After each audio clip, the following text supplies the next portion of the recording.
Hey friends, happy Wednesday, happy midweek. I'm glad that you're joining with us tonight.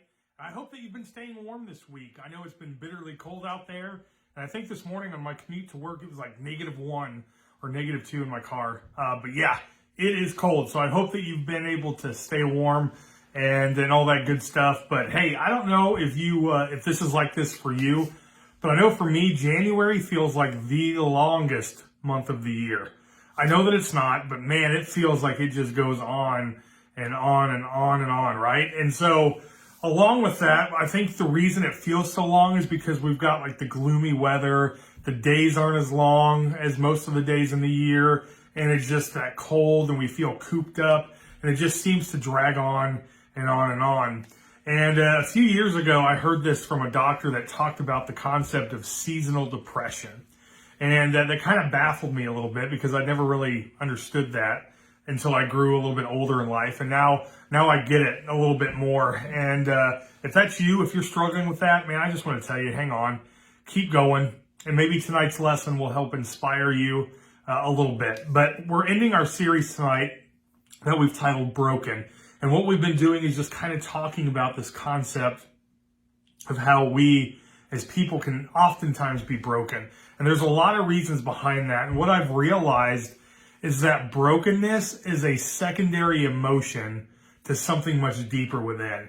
And a lot of times we don't like to search deeper because we don't want to replay that memory. We don't want to go back to that moment that created the brokenness. And so if I could paint a picture for you, it would almost look like an iceberg, right? And these secondary emotions like anger and sadness and jealousy and all these things are reactions to a deeper problem. And so when you look at an iceberg, all you see is the tip, which is oftentimes what the public around you sees. That's what we see when we see you. So that could be anger, it could be depression, it could be jealousy, it could be bitterness, it could just be all those things that are secondary emotions, meaning that something deeper, something's triggering your body to respond that way. And that's what I'm titling this brokenness as. And so when we feel broken, most of the time it's a secondary emotion dealing with a deeper issue that we just either aren't ready to handle, that we're not dealing with, or that we've suppressed so deep into our past that we just can't bring it up unless we ask the Lord to help us with that.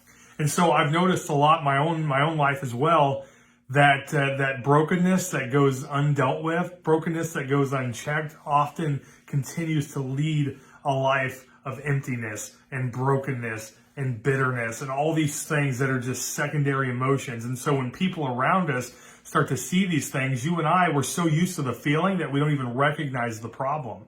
We don't even recognize that we're acting that way. So somebody may ask you often, hey, are you doing okay?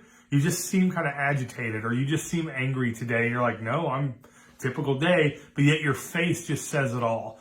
And it's like tears almost. You ever just wake up and you're just sad and you have no idea why? Well, there's a reason that your body's trying to tell you that you have to deal with. And sometimes we suppress it so deep that we don't get it. And sometimes it takes a lot of help. And so dealing with brokenness can just really be a heavy thing, especially when you're walking through the longest month of the year or this seasonal depression that some of these doctors talk about. And so I don't know what it is for you, but I know that when I research and I dive into the Bible to just kind of understand brokenness and what God tells us about, there's just a lot of things that come to my mind. And so tonight, I think the big question in our midweek is, how do we overcome this?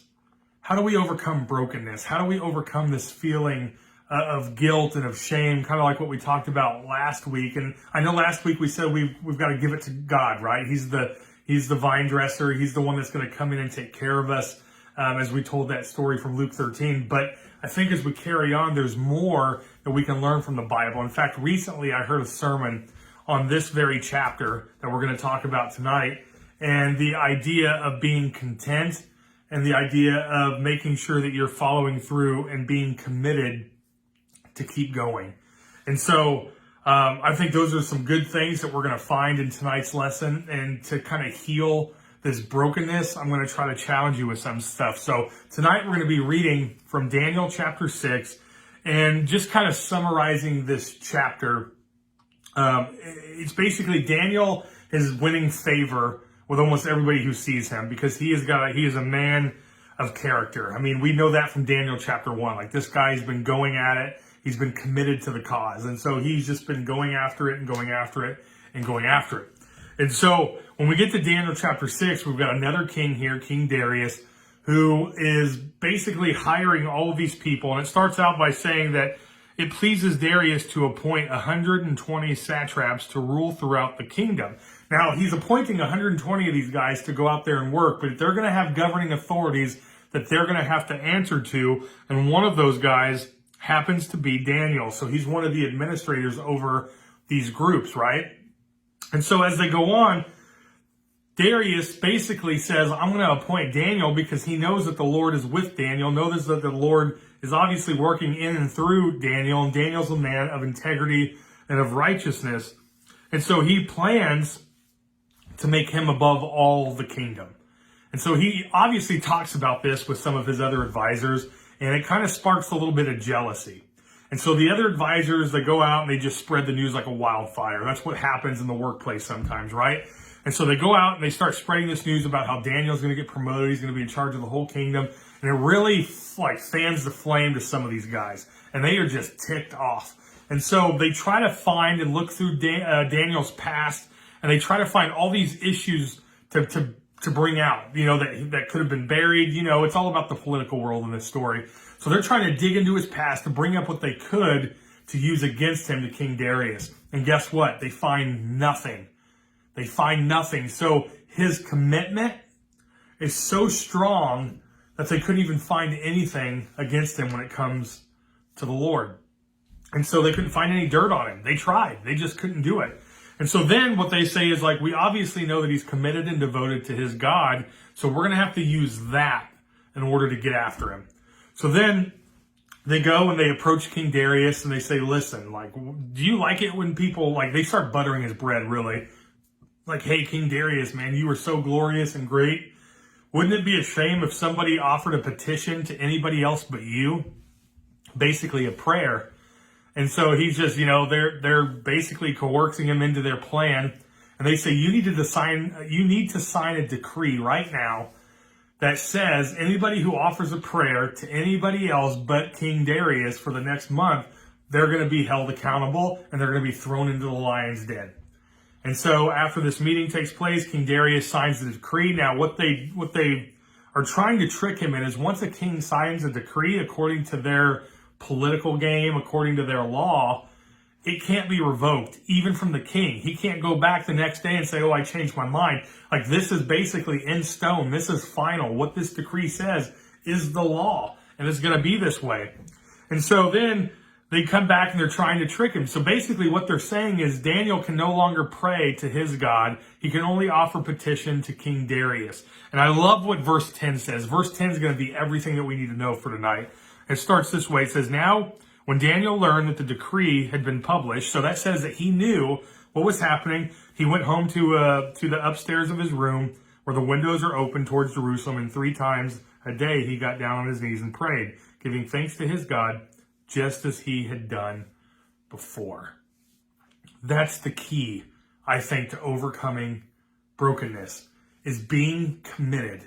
And one thing this preacher said in this sermon that he talked about in this, he says, I guess he talked to a martial arts instructor, and he said, do you know the difference between a white belt, which is the beginning stage, and a black belt?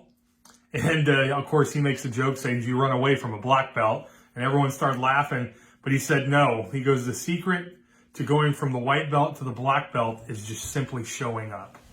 It's simply showing up. And he goes, that's the difference. He goes, the difference between the white and black is the ones who made it to the black just kept coming. They kept showing up.